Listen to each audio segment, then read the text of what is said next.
जानते हैं दुनिया किसकी गाथा गाती है? दुनिया उसी की गाथा गाती है जो त्याग करता है। जो त्याग करेगा दुनिया उसी की गाथा गाएगी, लूटने वाले की गाथा नहीं गाएगी कभी। कल कथा प्रसंग में आपने पावन भरत भैया का चरित्र सुना। भरत भैया यदि चाहते तो राज सत्ता को स्वीकार भी कर लेते, और राम भी यही चाहते थे कि भरत राजा बने, गुरुदेव भगवान भी यही चाहते थे कि राजा बने। लेकिन जब तक जीवन में श्रेष्ठ हैं, जब तक जीवन में बड़ा है, हमें उसके धर्म का पालन करना चाहिए।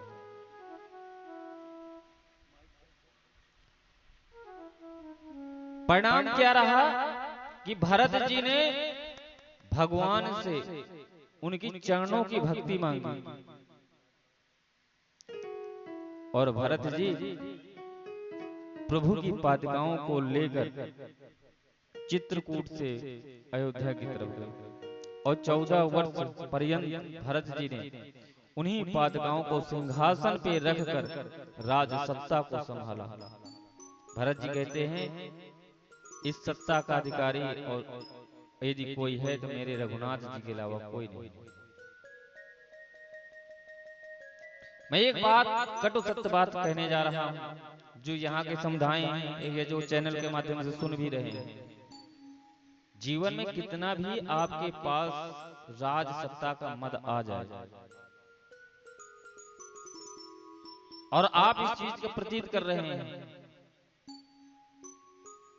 कि राज सत्ता का मद आ रहा है, तुरंत जाएं रघुनाथ जी के चरणों पे अपनी अर्जी लगाएं कि हे रघुनाथ जी, ये जीवन में मद क्यों आ रहा है?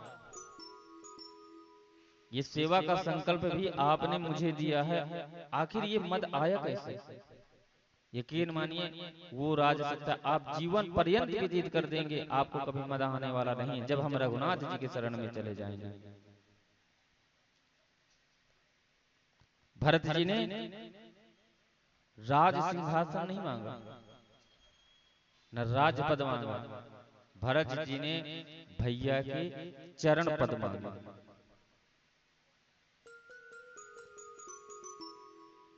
और ये दुनिया क्या है, ये जब हम पैदा हो जाते हैं तो हम कई चीजों के कल्पनाओं में खो जाते हैं,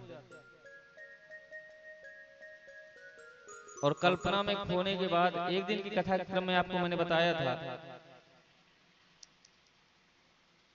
कि त्रेता युग सही था कि कलयुग सही था। तो आप लोगों ने बहुत सुंदर जवाब दिया था कलयुग सही है। क्यों? क्योंकि कलयुग में ये छूट है कि हम कहीं पर भी और किसी भी अवस्था में बैठ के भगवान की कथा को सुन सकते हैं, श्रवण कर सकते हैं।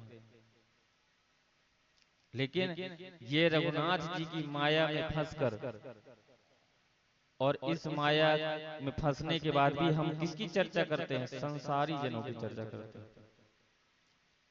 अरे भगवान की माया